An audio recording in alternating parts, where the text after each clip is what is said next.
Assalamualaikum warahmatullahi wabarakatuh. Di sini saya akan menjelaskan mengenai beberapa pasal dalam Konvensi Wina tahun 1969 tentang hukum perjanjian internasional.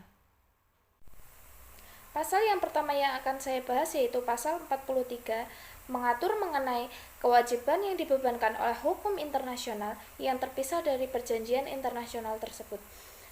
Dalam hal ini, mengatur mengenai ketidaksahan, pengakhiran, penghentian, penarikan diri dari perjanjian internasional hingga penundaan beroperasinya suatu perjanjian internasional yang diatur dalam konvensi ini maupun pasal-pasalnya tidak mengganggu tugas suatu negara untuk melakukan kewajibannya dalam suatu perjanjian yang tunduk pada hukum internasional yang terpisah dari perjanjian internasional tersebut. Pada intinya, dalam pasal 43 ini, ketentuan-ketentuan yang telah diatur tidak mengganggu kewajiban negara untuk memenuhi kewajiban lainnya dalam perjanjian internasional yang terpisah dari perjanjian internasional yang terkait. Pasal yang berikutnya yaitu pasal 44 yang mengatur mengenai pemisahan ketentuan dalam suatu perjanjian internasional. Pasal ini memiliki 5 ayat. Ayat yang pertama mengatur mengenai hak suatu pihak yang telah dijelaskan dalam perjanjian tersebut maupun dalam pasal 56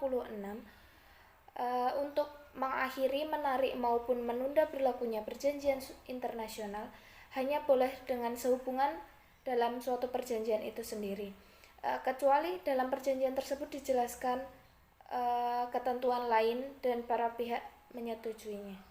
Untuk ayat yang kedua yaitu mengatur mengenai suatu alasan untuk tidak mengesahkan, menunda, mengakhiri maupun menghentikan pemberlakuan suatu perjanjian yang diakui dalam konvensi ini hanya terkait mengenai suatu perjanjian itu sendiri, kecuali ditentukan dalam ayat-ayat di bawah maupun ditentukan dalam pasal 60 konvensi ini yang menentukan mengenai konsekuensi dari suatu pelanggaran.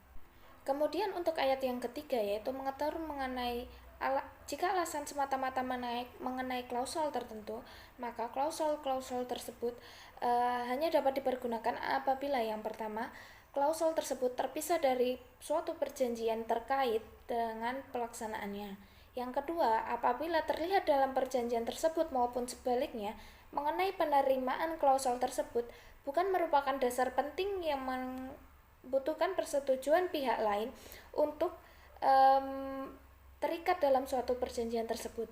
Yang ketiga, apabila kinerja lanjutan dari perjanjian tersebut dirasa tidak adil dalam pelaksanaannya.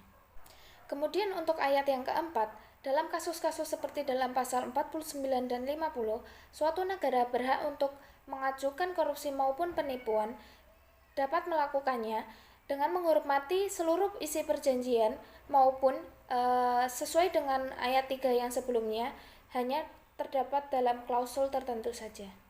Untuk ayat yang kelima, mengatur mengenai kasus-kasus seperti dalam pasal 51, 52 maupun 53, pemisahan ketentuan dari suatu perjanjian internasional tersebut tidak diizinkan.